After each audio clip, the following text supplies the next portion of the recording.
Southport Pleasureland is a nice small theme park located in the northwest of England, but what are the top 10 rides over at the park? Get ready to hop, as at number 10 we have Frogs, a frog hopper. Frog hopper is a very common ride at fun fairs around the world, and the chances of going on them is a lot. So if you have done this ride before, I would not recommend doing it again, but let me explain how this ride works. Firstly, your vehicle starts to go around and rises, then the vehicle drops, making you feel like you're hopping like a frog, hence the name Frog Hopper. What I love about this ride is actually they play music on the ride. What I love about it is that they actually drop as the music goes, which overall creates such a fun and amazing experience. This ride is perfect to start your day off, as it really sets you off in a great day of thrills. Coming in at number 9 we have got Log Flume, that is very creatively named Log Flume. Now to be honest, this ride is about as boring as the names may suggest, but nevertheless it features 2 drops, with the last being by far the best, giving you some great airtime and a good old drenching. Just as a nice tip, if you do want to have the best experience on this ride, bring some spare pair of clothes, as you do not want to go around the park in wet clothes. Overall, I think this ride is worth doing, because don't get me wrong, it is fun, but just don't expect to take your breath away. At number 8 we have Waltzers, which is a waltzer, and if you have done this type of ride before, you know how intense it can be. Trust me when I say you will wanting the ride to stop straight away, because not only do you get really spun around, but also if you're in a full vehicle you will be launched into each other, creating a potentially very painful experience. Now, depending on how intense you like your ride, you could either come off saying, I never ever want to do this ride again, or saying, actually it was really good fun and I want to do it again. Personally, I have very mixed views on this ride. Waltzers, although I like the intensity and the spin, the pain you get from it really does put me off. However, it doesn't mean that you shouldn't try it, because you may really like this ride and love intenseness as well as pain of this ride, so do not miss the Waltzer. Ooh, yes, at number 7 we have Ghost Train, which is, well, a ghost train, and truth be told, this ghost train is actually very good fun, as well as being a little bit scary. What I love about this ride is the use of actors, as when you go along a ride in certain rooms there may be an actor there to scare you, which I think is such a creative element that definitely provides that extra bit of fear to this ride, and not many other parks do this. Although with that being said, this ride can be ridden by families, so if you think that it will be too scary, well then think again, because you will miss out on quite a nice experience. The theming for this ride as well is actually really good, and going into the future they could potentially make this into a nice laser ride such as Jewel. So if you are into ghost trains, then this ride should definitely be on your bucket list. Coming in at number 6 we have Remix, which is a very creative type of flat ride.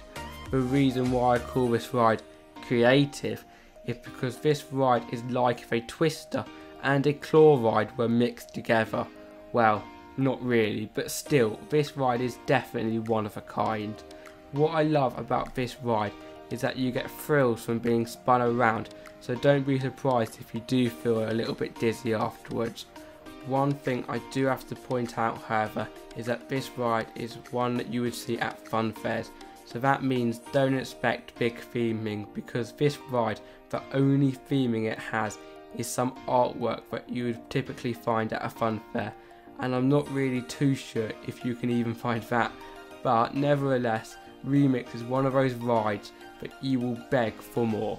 At number 5 we have Matterhorn, and no, this isn't the Disney Matterhorn unfortunately, however the Southport Pleasureland Matterhorn, as it is a thrilling and fun flat ride that takes you up and down as well as around.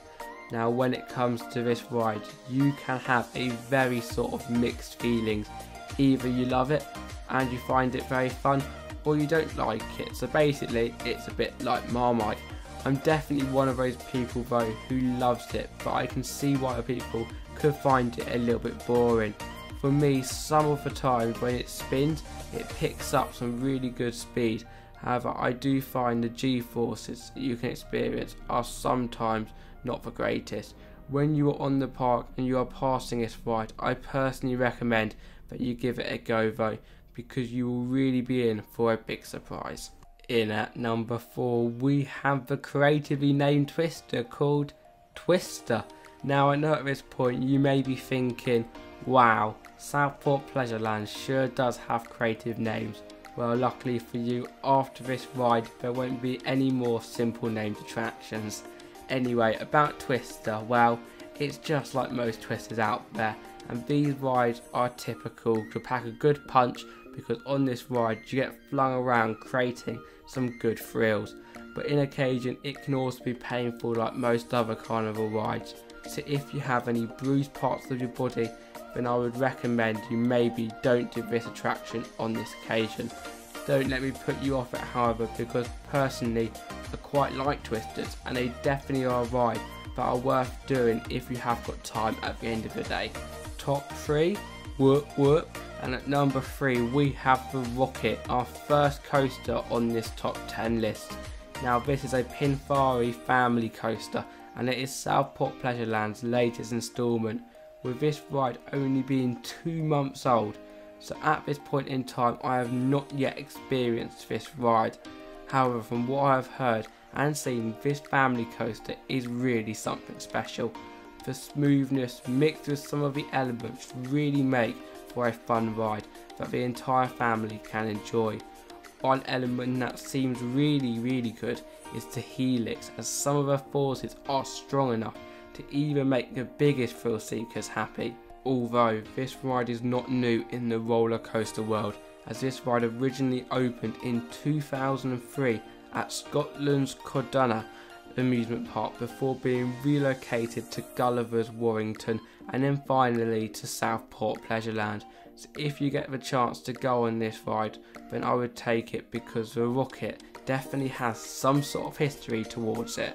In at number 2 we have Looping Coaster, another Pinfari steel coaster that opened in 2017 and is the only looping coaster and attraction in the whole park. So from what you get already, you know that this ride is made for all of you thrill seekers out there.